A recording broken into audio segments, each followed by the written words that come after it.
مسلمان وروره، مسلمانې خورې، د خپل زړه کې عاطفې ته ځای ورکړه، کینه او حسد له زړه نه لرې کړه.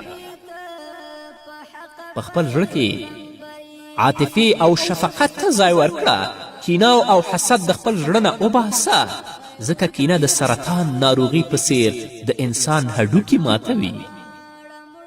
ځکه کینه او حسد د سرطان د ناروغي په څیر د انسان هډوکي ماتوي، د انسان هډوکي شلوي. او دا یوه داسې ناروغي ده چې ورو ورو روح او بدن دواړه د فساد په درشل دروي.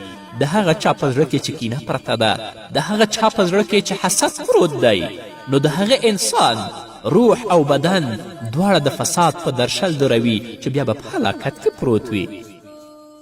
ځکه کینهناک او هغه څوک چې حاسد او حسدي دی د بېوزلتوب په څادر کې چاپلوس دی او د دوستي په جامه کې دښمن دی. حاسد انسان او کینهناک انسان د بېوزلتوب په څادر کې چاپلوس او د دوستي په جامه کې دښمن دی. نو کینې ته د خپل په زړه کې ځای مه ورکوه، حسد ته د خپل په زړه کې ځای مه ورکوه، ځکه کینه څومره بد او ناوړه شی دی چې تر هر څه له مخه خپله پر حسد کوونکي برید کوي او هغه وژني.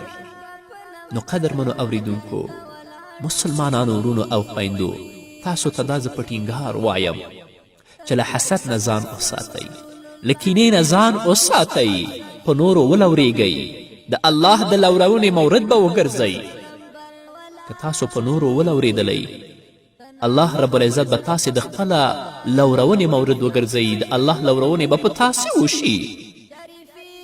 ځکه له نورو سره حسد کول، له نورو سره کینه کول د خپل زړه غوښې خوړل دي، د غمونو تازه کول او پر ځان د خوب حرامول دي.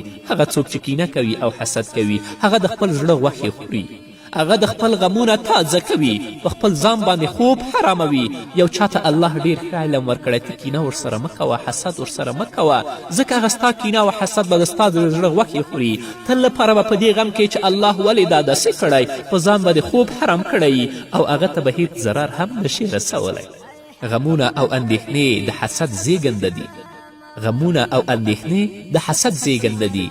هغه څوک چې حسد او کینه لري، هغه تل لپاره د هغه په زړه کې غمونه او اندېښنې پیدا کیږي. نو ته هم مسلمانې خورې، زما مسلمان وروره، کینې او حسد ته د خپل په زړه کې ځای مه ورکوه. تل لپاره په خپل زړه کې عاطفه، شفقت او لورونې ته ځای ورکړه چې الله عزت د دنیا او آخرت ستا په برخه کړي.